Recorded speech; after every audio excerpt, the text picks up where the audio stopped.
दोस्तों कैसे हैं आप सब। मुझे उम्मीद है आप लोग बहुत अच्छे होंगे। दोस्तों आज हो चुका है 8 जुलाई 2021। तो आज की बिहार की टॉप न्यूज लेकर आए हैं आपके लिए। तो चलिए दोस्तों स्टार्ट करते हैं आज की पूरे बिहार की टॉप न्यूज। दोस्तों मोदी सरकार के दूसरे कार्यकाल के पहले कैबिनेट विस्तार में बुधवार को यानी कि कल 43 मंत्रियों को पद एवं गोपनीयता की शपथ दिलाई गई। इनमें 37 नए चेहरे हैं जबकि 7 मंत्रियों का प्रमोशन किया गया है। प्रधानमंत्री के रूप में मई 2019 में 58 मंत्रियों के साथ प्रधानमंत्री नरेंद्र मोदी ने अपने दूसरे कार्यकाल की शुरुआत की थी। हालांकि उसके बाद कुछ मंत्रियों ने अपने पद से इस्तीफा भी दे दिया था। दोस्तों किशनगंज एसपी कुमार आशीष ने बुधवार को क्राइम मीटिंग में पुलिस पदाधिकारियों को अपराध नियंत्रण का पाठ पढ़ाया है। एसपी ने कोरोना गाइडलाइंस का पालन करने के साथ खुद को संक्रमण से सुरक्षित रखने की बात कही है। पुलिस पदाधिकारियों को शराबबंदी को सख्ती से लागू करने के साथ साथ क्षेत्र में अपराध कम करने, असामाजिक तत्वों पर नजर रखने, सीमावर्ती क्षेत्र में सतर्कता बरतने एवं महिला अपराध पर अंकुश लगाने संबंधित बिंदुओं पर दिशा निर्देश दिए हैं। दोस्तों कल यानी बुधवार को केंद्र की नरेंद्र मोदी सरकार ने अपने मंत्रिमंडल का विस्तार किया है। इसमें बिहार के नेताओं को शामिल किया गया है, जिसमें एक नाम जेडीयू के राष्ट्रीय अध्यक्ष आरसीपी सिंह का भी है। जी हां, आरसीपी सिंह को केंद्रीय मंत्रिमंडल में जगह मिली है। आरसीपी सिंह ने शपथ ग्रहण कर लिया है। केंद्रीय कैबिनेट में शामिल होने के बाद जेडीयू नेता आरसीपी सिंह ने एक बड़ा बयान दिया है। जेडीयू के राष्ट्रीय अध्यक्ष आरसीपी सिंह ने कहा है कि प्रधानमंत्री नरेंद्र मोदी की दरिया दिली से हुए केंद्र में मंत्री बने हैं। खुद बीजेपी के पास बहुमत से ज्यादा सांसद हैं, लेकिन यह पीएम मोदी की उदारता है कि उन्होंने मुझे केंद्र में मंत्री बनाया है। वहीं लोजपा से पशुपति कुमार पारस ने भी केंद्रीय मंत्री पद की शपथ ली है। जी हां, पशुपति पारस की केंद्रीय मंत्री पद की शपथ लेने से चिराग पासवान काफी नाराज हैं। दोस्तों कोसी और सीमांचल में आधी दर्जन नदियां उफान पर हैं। जहां ये खतरे के निशान को छूने को बेताब है। इन इलाकों के 75 गांवों में बाढ़ का पानी प्रवेश कर चुका है। कुछ गांव पानी से भी घिरे हैं। यहां ना तो नाव की व्यवस्था हो पाई है और न ही मेडिकल टीम की व्यवस्था के नाम पर सिर्फ कागजी घोड़े दौड़ाए जा रहे हैं। यह प्रशासन इस स्थिति को बाढ़ मानने को तैयार नहीं है। इस कारण अभी सरकारी राहत शुरू नहीं हो पाई है। बाढ़ प्रभावित इलाकों में पलायन भी बढ़ रहा है। एक सरकारी आंकड़ों के अनुसार बाढ़ प्रभावित इलाकों में लगभग 3 लाख लोग रोजी रोजगार के लिए प्लान करते हैं। लॉकडाउन के कारण इस बार ये कहीं निकल नहीं पाए हैं। अभी कोरोना की तीसरी लहर को लेकर संयम की स्थिति है। इन इलाकों के लगभग कामगारों के पास की जमा पूंजी समाप्त हो चुकी है।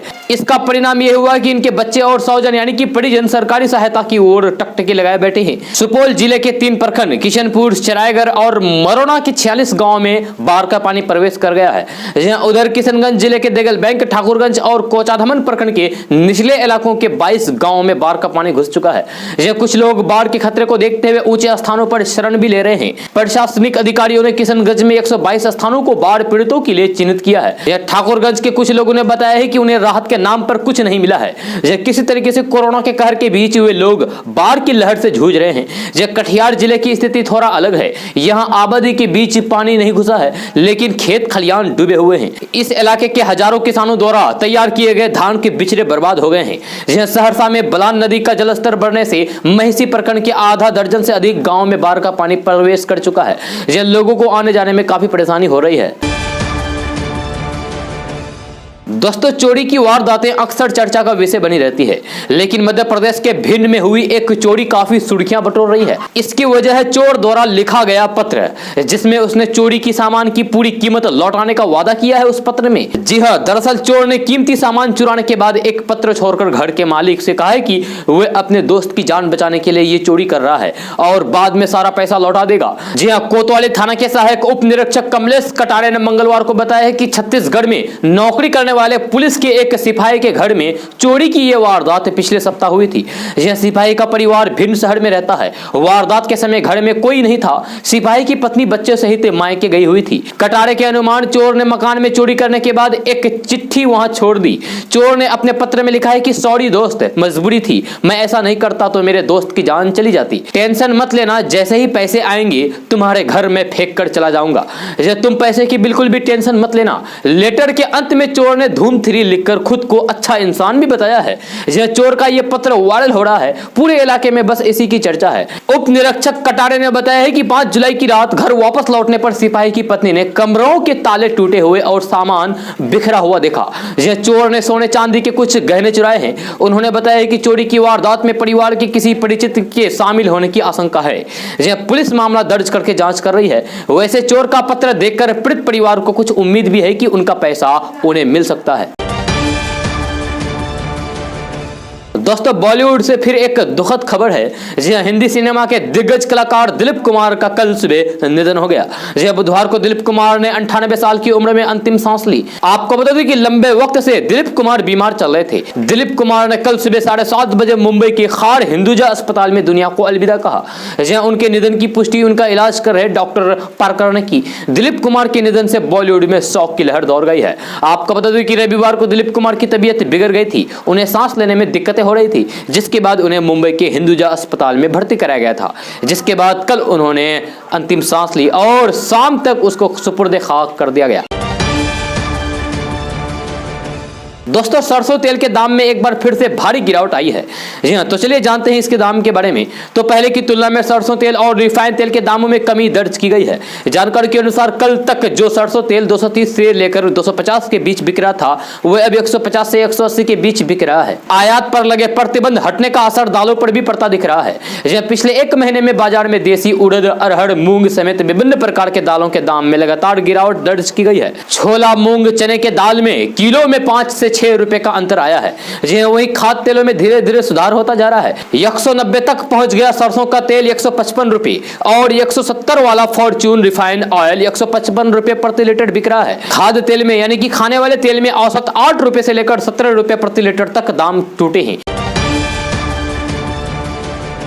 दोस्तों, बिहार में रहने वाले लोगों के लिए बड़ी खबर सामने आ रही है। जी हाँ, मिली जानकारी के मुताबिक यानी कि ताजा रिपोर्ट के मुताबिक पटना स्थित मौसम विज्ञान केंद्र ने दरभंगा, वैशाली, समस्तीपुर, किशनगंज, अररिया, पूर्णिया, कटिहार समेत 24 जिलों में बारिश होने की संभावना जताई है। जी हाँ, साथ ही साथ लोगों के लिए अलर्ट जारी किया है। मौसम विभाग के अनुसार बिहार के दरभंगा, वैशाली, शिवहर, समस्तीपुर, पश्चिमी चंपारण, सीवान, पूर्वी चंपारण, सारण, गोपालगंज, सीतामढ़ी, मधुबनी, मुजफ्फरपुर, किशनगंज, सुपौल, मधेपुरा, सहरसा, अररिया, पूर्णिया, कटिहार, भागलपुर, बांका, मुंगेर, खगड़िया और जमुई में अगले 48 घंटे तक बारिश के आसार नजर आ रहे हैं। यह खबर के मुताबिक बिहार के इन जिलों में बारिश हो सकती है। आसमान में बादल छा सकते हैं। यह वहीं कुछ इलाकों में आसमानी बिजली गिरने की भी आशंका जताई गई है। यह ऐसे में लोगों को सावधान रहना चाहिए और बारिश के दौरान घर से निकलने से बचना चाहिए। यह मौसम वैज्ञानिकों के अनुसार बिहार में मौसम का सिस्टम एक्टिव हो चुका है। इससे उत्तर बिहार के अनेक स्थानों पर 24 घंटे में हल्के से मध्यम बारिश की संभावना है। इन इलाकों में रुक रुक कर बारिश हो सकती है और वज्रपात भी हो सकती है। दोस्तों, राजद सुप्रीमो लालू प्रसाद यादव के बड़े लाल तेज प्रताप यादव की तबीयत खराब होने की खबर सामने आई है।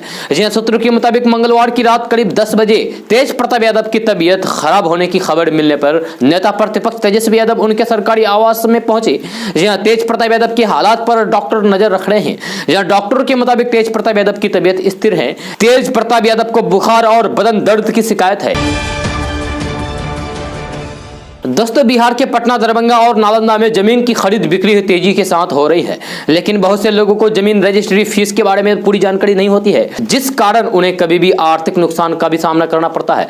यह ताजा रिपोर्ट के अनुसार बिहार में जमीन रजिस्ट्री फीस की जानकारी को लेकर बिहार सरकार ने एक वेबसाइट पोर्टल बनाया है। इस पोर्टल के माध्यम से बिहार के पटना, दरभंगा, नालंदा, भागलपुर, समस्तीपुर, किशनगंज, अररिया, पूर्णिया, कटिहार, सुपौल सहित बिहार के सभी जिले के लोग अपने इलाके के जमीन रजिस्ट्री फीस पता कर सकते हैं। ई सेवा पोर्टल बिहार राज्य सरकार द्वारा शुरू की गई एक ऑफिशियल वेबसाइट पर विजिट करना होगा। आपको बता दूं कि यह पोर्टल बिहार के नागरिकों के लिए संपत्ति ब्यौरे से संबंधित सुविधाओं के लिए लॉन्च किया गया है। बिहार के सीमांचल, मिथिलांचल में कितनी जमीन की रजिस्ट्री फीस है, इसको पता करने के लिए आपको इस वेबसाइट पर जाना होगा। जी हाँ, और ये वेबसाइट है www.biharregd.bihar.gov.in। इस वेबसाइट पर आपको जाना होगा। इसके बाद आपको जिला सेलेक्ट करना होगा।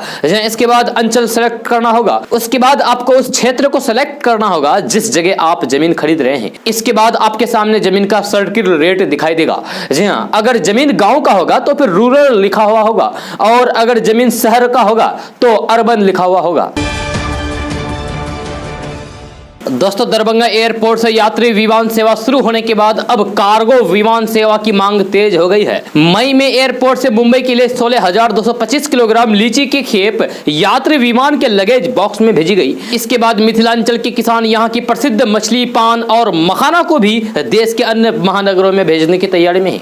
जहां किसान यहां के उत्पादकों को बेहतर बाजार देना चाह रहे हैं। मिथिलांचल के मखाना की प्रसिद्धि पूरी दुनिया में है। जहां मखाना के बाद पान और मछली को राष्ट्रीय स्तर पर बाजार उपलब्ध होने से यहां के किसानों की आर्थिक स्थिति में सुधार संभव है। इस बीच दरभंगा एयरपोर्ट पर स्पाइस जेट और इंडिगो की एंट्री के बाद कार्गो सेवा के शुरू होने की संभावना है।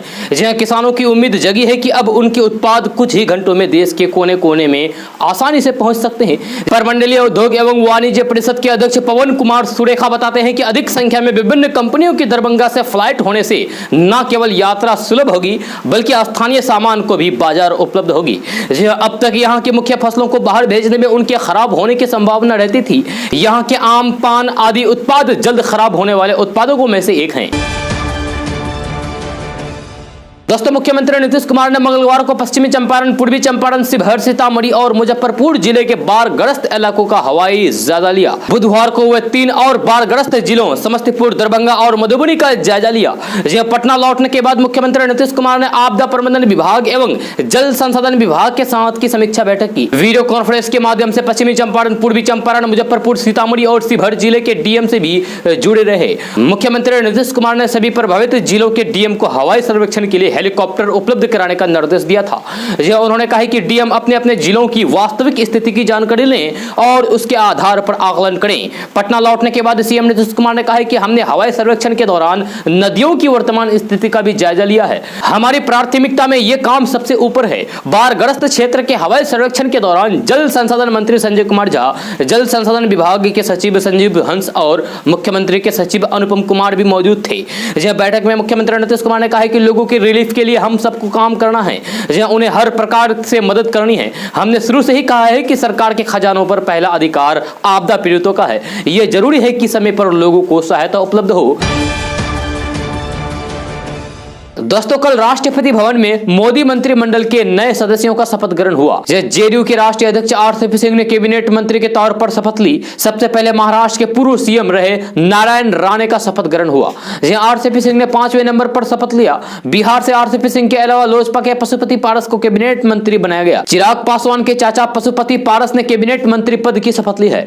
कल के मंत्रिमंडल विस्तार में 15 लोगों को कैबिनेट मंत्री की शपथ दिलाई गई। वहीं 28 को राज्य मंत्री बनाया गया। नारायण राणे, सर्बानंद सोनेवाल, वीरेंद्र कुमार, ज्योतिरादित्य सिंधिया, आरसीपी सिंह, अश्विनी वैष्णव, पशुपति कुमार पारस, किरण रिजिजू, राजकुमार सिंह, हरदीप सिंह पुरी, मनसुख मंडवालिया, भूपेंद्र यादव, पुरुषोत्तम रूपाली, जी किशन रेड्डी, अनुराग सिंह ठाकुर, पंकज चौधरी, अनुप्रिया पटेल, एसपी सिंह, राजीव चंद्रशेखर, सुश्री शुभा, भानु प्रताप सिंह वर्मा, दर्शना जरदोस, मीनाक्षी लेखी, अन्नपूर्ण देवी, नारायण स्वामी, कौशल किशोर, अजय भट्ट, बीएल वर्मा, अजय कुमार, देवू सिंह चौहान, सुभाष सरकार, भगवत कराद, राजकुमार रंजन सिंह, भारती पवार, विश्वेश्वर टुडू, शांतनु ठाकुर, महेंद्र मुंजपरा, जॉन बरला, एल मुरुगन, निशित प्रमाणिक का शपथ ग्रहण हुआ है।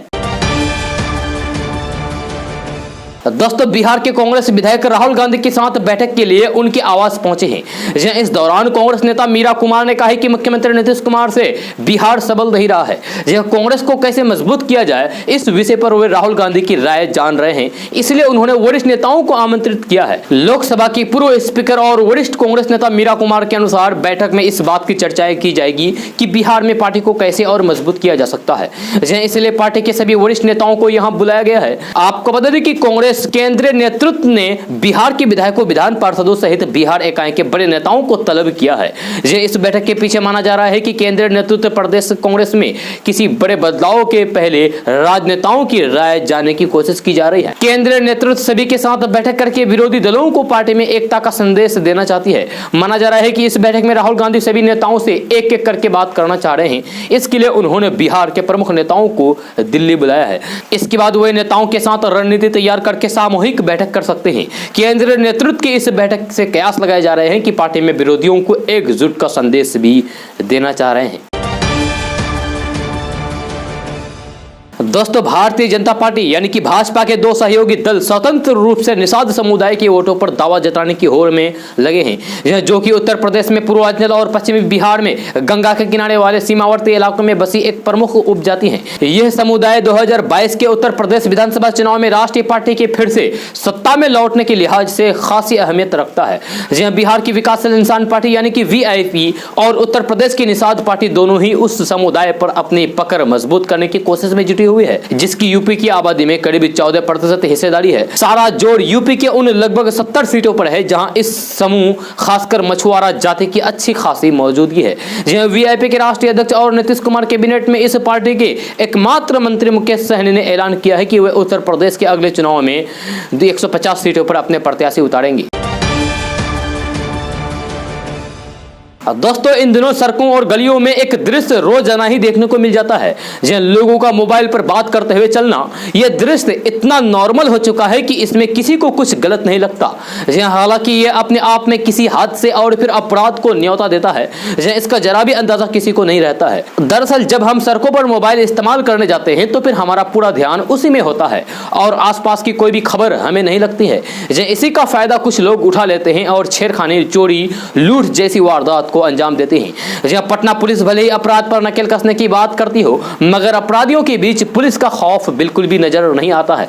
जहां ताजा मामला राजधानी पटना के पॉश इलाके बुद्धि कॉलोनी का है। इन दिनों सबसे ज्यादा अपराध पटना के पॉश कॉलोनियों में भी दर्ज किया जा रहा है। यह मामला बुद्धा कॉलोनी के लिंक रोड का बताया जा रहा है, जहां बेखौफ अपराधियों ने दिन दहाड़े बीच सड़क पर बड़ी वारदात को अंजाम दिया है। तस्वीरों में आप साफ तौर पर देख रहे हैं कि एक लड़की मोबाइल पर बात करते सड़क पर जा रही है। इस दौरान वहां से एक साइकिल वाला व्यक्ति गुजर रहा होता है। इसी दौरान पीछे से लगभग दौड़ते हुए नीली शर्ट पहने चोर की एंट्री होती है और वे अचानक ही बीच सड़क पर पीछे से लड़की को अपने पैर से धक्का दे देता है। अचानक हुए इस हमले से लड़की सक पकाकर रोड पर गिर जाती है। जहां तभी बिना देरी किए हुए चोर इसके हाथ से मोबाइल छीनता है और सरपट उल्टे पैर वापस भाग जाता है। कुछ ही सेकंड में हुई इस वारदात से सभी अचंभित हो जाते हैं और बाद में साइकिल सवार व्यक्ति सहित पीड़िता उसके पीछे भागते हैं। दोस्तों बिहार के समाज कल्याण मंत्री मदन सहनी की आज मुख्यमंत्री नीतीश कुमार से मुलाकात के बाद उनकी नाराजगी दूर हो गई और अब उन्होंने अपने इस्तीफे का इरादा भी त्याग कर दिया। जी मदन सहनी ने मंगलवार को दिल्ली से लौटने के बाद मुख्यमंत्री नीतीश कुमार से उनकी सरकारी आवास पर मुलाकात की। करीब 2.5 घंटे की मुलाकात के बाद उन्होंने बताया कि मुख्यमंत्री नीतीश कुमार ने उनकी समस्या को गंभीरता से सुनने के बाद उसका समाधान कर दिया है, इसलिए अब उन्होंने मंत्री पद से इस्तीफा देने का विचार त्याग दिया है। जी हाँ, वही मंत्री ने कहा है कि वे मुख्यमंत्री नीतीश कुमार के नेतृत्व में लोगों की सेवा करते रहेंगे। उनसे जब विभागीय कार्य में अफसरों की ओर से लगाई जा रही अड़चनों के संबंध में सवाल पूछा गया, तब उन्होंने कहा है कि इस मामले को मुख्यमंत्री खुद देखेंगे। जी हां, आपको बता दें कि मदन सहनी ने 1 जुलाई को बढ़ती अफसरशाही से नाराज होकर मंत्री पद से इस्तीफे की पेशकश की थी।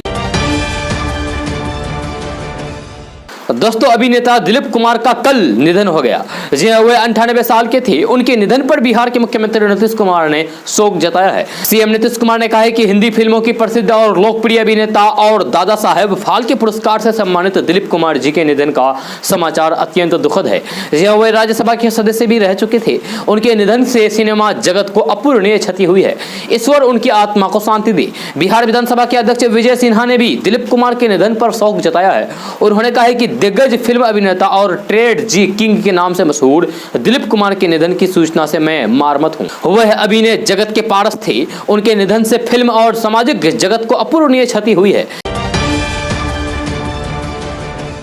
दोस्तों उत्तर प्रदेश और बिहार में डीजल के रेट में लगभग 5 रुपए प्रति लीटर का अंतर है। उत्तर प्रदेश के बनारस में कल डीजल का भाव 89 रुपए 67 पैसे प्रति लीटर बिका, जबकि बिहार के पटना में डीजल की कीमत 94 रुपए 76 पैसे प्रति लीटर रही। जहां सीमावर्ती इलाके में लगभग 50 से अधिक पेट्रोल पंप है। इसके कारण यूपी से बिहार आने वाले व्यावसायिक वाहन यूपी सीमा से सटे पेट्रोल पंप से डीजल फुल करवा ले रहे हैं। इतना ही नहीं, लौटते वक्त भी ट्रक चालक बिहार में डीजल नहीं ले रहे हैं। ये अंतर दोनों राज्यों के वेट पर दर अलग अलग अलग होने से हो रहा है। इसके कारण बिहार सरकार को हर माह 7 करोड़ से अधिक रुपए के राजस्व का नुकसान हो रहा है। वहीं दर में अंतर होने की वजह से उत्तर प्रदेश सरकार का खजाना भर रहा है। सीमावर्ती इलाके में चल रहे कई प्रोजेक्ट में चलने वाले वाहन और अन्य कामों के लिए भी प्रोजेक्ट प्रबंधक पड़ोसी राज्यों से हर दिन हजारों लीटर डीजल ला रहे हैं। हालांकि पेट्रोलियम कंपनी इसकी गाइडलाइंस के अनुसार अधिकृत एजेंसी के अलावा कोई और 400 लीटर से ज्यादा डीजल एक से दूसरे राज्यों में नहीं ले जा सकता। लेकिन यहां टैंकरों में उत्तर प्रदेश से सटे पेट्रोल पंप से डीजल आ रहे हैं। इसके कारण बिहार के पेट्रोल पंप संचालकों को भारी नुकसान हो रहा है। दोस्तों, बिहार में बाढ़ का प्रलयकारी मंजर है। उत्तर बिहार में कई गांव बाढ़ की चपेट में हैं। मोतिहारी, दरभंगा और गोपालगंज में स्थिति भयावह है। जहां कहीं मकान डूब रहे हैं, कहीं दुकान डूब रही है, कहीं इंसान डूब रहे हैं। कुदरत ने बर्बादी की ऐसी गिरहें खोली है कि मोतिहारी में खुशियों की गठरियां डूब गई। लहरों ने पहले मकान की ढेरी लांगी और फिर कटान ने नींव को इस कदर ढकेला कि मकान मिट्टी हो गया। बिहार के कुछ इलाकों में बाढ़ से हालात यह हो गया है कि सरकारी अफसरों को भी हालात का जायजा लेने तक में दिक्कतें हो रही है। कुछ जगह स्कूल से लेकर दूसरी इमारतें पानी में डूबी है, तो कुछ इलाकों में ट्रेनों की आवाजाही ठप है। दिनों दिन नदियों की हाहाकारी धार गांवों को अपनी चपेट में लेती जा रही है और लोग कुदरत के इस दंश को झेलने को मजबूर हैं। जहां खेत पानी में डूब गए हैं और लोगों का काम धंधा चौपट हो गया है। ऐसा लगता है कि मानो बाढ़ से ये बेहाली हर साल ही बिहार के लोगों की नियति बन गई है। बाढ़ की मुसीबत इस बार और भी बड़ी इसलिए है क्योंकि जून के आखिर से ही गाँव में बर्बादी की तस्वीरें सामने आने लगती थी, और जुलाई होने तक बर्बादी और ज्यादा बढ़ गई है। समस्तीपुर में बाढ़ के पानी ने रेलों की रफ्तार भी थाम दी है। सगौली नरकटियागंज रेलखंड पर बाढ़ की वजह से ट्रेनों की आवाजाही पर ब्रेक लग गया है। दोस्तों, आज 1 रुपए का सिक्का न्यूनतम माना जा रहा है। यह वित्त मंत्रालय चाहे जो कहे, मगर लोगों ने 98 यानी कि 50 पैसे के सिक्के को अब बेदखल कर दिया है। चाहे हाट बाजार हो या फिर कोई किराना की दुकान, ना 98 मिल रही है और न ही कोई इसे लेने को तैयार है। लेकिन डाकघरों में आज भी 98 का उतना ही मोल है। यह सभी डाकघरों के काउंटरों पर इसे लिया जा रहा है। साथ ही डाकघर के कर्मी भी आपको 50 पैसे का सिक्का लौटाएंगे। सरकार की नजर में आज भी 50 पैसे का सिक्का न्यूनतम मूल्य का माना जाता है। यह वित्त विभाग की ओर से इसे बंद करने को लेकर किसी तरह की कोई अधिसूचना जारी नहीं की गई है, लेकिन पिछले 7-8 सालों से इसका चलन लगभग कम हो गया है। यही कारण है कि दुकानदार इसे लेने में आनाकानी करते हैं, लेकिन डाकघर के कर्मी इसे लेने से मना नहीं कर सकते हैं। जी डाक विभाग के अधिकारियों के अनुसार यदि कोई व्यक्ति पोस्ट कार्ड खरीदने के लिए 50 पैसे का सिक्का देता है तो कर्मी सिक्का लेने से इनकार नहीं कर सकता है। यही नहीं, यदि कोई ग्राहक 1 रुपए का छोटा वाला सिक्का भी देता है तो वह लेना पड़ेगा और संबंधित ग्राहक को 50 पैसे का सिक्का लौटने होंगे। इसीलिए कि सरकार ने सिक्कों को बंद नहीं किया है। पोस्ट कार्ड, अंतर्देशीय और लिफाफा फर्स्ट क्लास मेल की श्रेणी में आता है। डिजिटल युग में पोस्ट कार्ड की मांग काफी कम हो गई है। दोस्तों, मध्य प्रदेश के भोपाल में 2 दिनों में 30 बच्चों को रेस्क्यू किया गया। इन बच्चों को बिहार से काम के सिलसिले में भोपाल और इंदौर में लाया जा रहा था। इसमें से 23 बच्चों को बैरागढ़ स्टेशन पर रेस्क्यू करके ट्रेन से उतारा गया, जबकि 7 बच्चों को हबीबगंज स्टेशन पर आरपीएफ द्वारा उतारा गया। इन बच्चों को पुलिस ने बाल कल्याण समिति और पुलिस ने चाइल्ड लाइन संस्था के सहयोग से अपने कब्जे में ले लिया है। चाइल्ड लाइन संस्था की डायरेक्टर ने बताया है कि हबीबगंज स्टेशन से रेस्क्यू किए गए बच्चे को काम करवाने के लिए ले जाया जा रहा था। बच्चों का कहना है कि हमारे घर की आर्थिक स्थिति ठीक नहीं है, इसलिए काम के लिए लाए थे। ये सभी बच्चे बिहार से आए हुए थे। जी हाँ, यहीं से गए थे। दोस्तों, केंद्रीय भूतल एवं परिवहन मंत्रालय ने बिहार के पटना, गया सहित अन्य जिलों के लिए राष्ट्रीय राजमार्ग देकर एक नई सौगात दी है। इसमें बाईपास का नाम भारतमाला इकोनॉमिकल कॉरिडोर है। इसकी शुरुआत गया जिले के आमस प्रखंड क्षेत्र से होगी, जो कई जिलों के विभिन्न प्रखंड से होते हुए दरभंगा तक जाएगा। इसकी लंबाई करीब 200 किलोमीटर बताई गई है। इन जिलों में प्रथम चरण यानी कि भूमि अधिग्रहण का कार्य शुरू किया गया है। अभी इसका डीपीआर तैयार नहीं हुआ है, इसीलिए अभी प्रकलन की राशि स्पष्ट नहीं है। फिर एनएचआई स्तर पर भारतमाला इकोनॉमिकल कॉरिडोर बाईपास बनाने का कार्य तेजी से चल रहा है। दोस्तों, भारतीय किसान के नेता राकेश टिकैत आए दिन सोशल मीडिया पर मोदी सरकार के खिलाफ बोलते दिखते हैं। ऐसे में राकेश टिकैत का एक और पोस्ट सामने आया है, जिसमें वे प्रधानमंत्री नरेंद्र मोदी और केंद्र सरकार पर भड़कते दिख रहे हैं। राकेश टिकैत ने अपने पोस्ट में कहा है कि महंगाई out of control. Rakesh Tikait ने कहा है कि आम आदमी बर्बाद हो रहा है, किसान बर्बाद हो रहा है, सब कुछ महंगा हो गया है। महंगाई दर आज आउट ऑफ कंट्रोल चल रही है। कंपनी की सरकार है, जब तक कानून वापस नहीं तब तक घर वापसी नहीं। राकेश टिकैत के इस ट्वीट पर ढेरों लोगों के रिएक्शन सामने आने लगे हैं। दोस्तों कल शाम केंद्रीय मंत्रिमंडल का विस्तार हुआ। इसके पहले मोदी मंत्रिमंडल से कई पुराने मंत्रियों की छुट्टी हो गई है। मोदी कैबिनेट में मानव संसाधन विकास मंत्री रमेश पोखरियाल निशंक ने इस्तीफा दे दिया। निशंक को स्वास्थ्य कारणों से इस्तीफा देना को कहा गया था, इसके कारण उन्होंने इस्तीफा दे दिया। श्रम मंत्री संतोष गंगवार, थावर चंद गहलोत ने भी इस्तीफा दे दिया है। जब बंगाल से आने वाली केंद्रीय मंत्री देबोश्री चौधरी से भी इस्तीफा ले लिया गया। स्वास्थ्य मंत्री डॉक्टर हर्षवर्धन बंगाल से आने वाले बाबुल सुप्रियो, उसके बाद सदानंद गौड़ा, स्वास्थ्य मंत्री डॉक्टर हर्षवर्धन बंगाल से आने वाले बाबुल सुप्रियो और प्रताप सारंगी को भी इस्तीफा देने को कहा गया है। उसके बाद प्रकाश जावड़ेकर, रविशंकर प्रसाद को भी इस्तीफा देना पड़ा। कल ही पटना से दिल्ली गए स्वास्थ्य राज्य मंत्री अश्विनी चौबे को भी इस्तीफा देना पड़ा।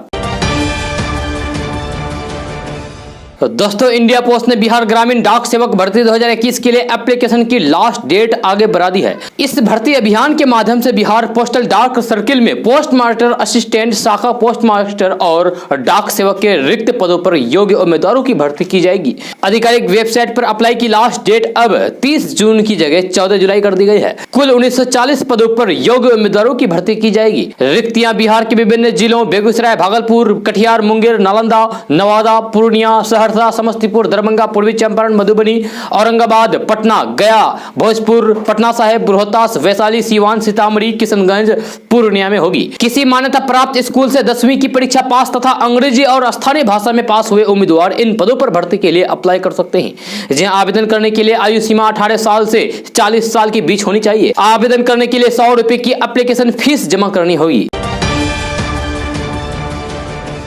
दोस्तों पटना और हाजीपुर को जोड़ने वाली लाइफलाइन महात्मा गांधी सेतु पर बुधवार की दोपहर दर्दनाक हादसा हो गया, जहां एक तेज रफ्तार ट्रक ने महिला सहित मासूम को बेदर्दी से कुचल दिया। इस दौरान जहां मां बेटी की मौके पर ही मौत हो गई, वहीं ट्रक चालक मौके वारदात से फरार हो गया।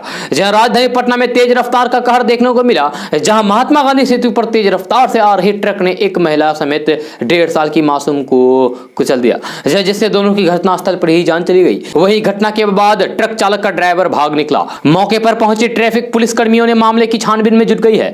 बताया जाता है कि महिला अपने बच्चे के साथ फुलवाड़ी शरीफ जा रही थी। उसी दौरान महात्मा गांधी सेतु पर हादसे का शिकार हो गई। दोस्तों बिहार में पंचायत चुनाव के कार्यक्रम में कई पंचायतों के नाम भी बदल जाएंगे, जी और नए नाम तय होंगे। खासकर वैसे पंचायत जिनके 1/4 हिस्से नगर निकाय में शामिल हो चुकी हैं, जी और उनके पंचायत मुख्यालय वाले गांव भी नगर निकाय में शामिल हो गए हैं, जी उनमें नए पंचायत के नाम तय किए जाएंगे। राज्य निर्वाचन आयोग के आधिकारिक सूत्रों ने बताया है कि पंचायतों के पूर्ण गठन के क्रम में सभी जिलों के जिला शिक्षा पदाधिकारी सह जिला निर्वाचन पदाधिकारी पंचायतों को वैसे पंचायतों के नए नाम तय करने के निर्देश दिए गए हैं जिनका अधिकांश हिस्सा नगर निकाय में शामिल हो गया है। यह सूत्रों ने बताया है कि नए पंचायतों के गठन के साथ ही उस पंचायत में नए वार्डों का भी गठन किया जाएगा। सभी वार्डों के पदवार आरक्षण का निर्धारण किया जाएगा ताकि वहां आयोग के निर्देशानुसार पंचायत चुनाव कराया जा सके।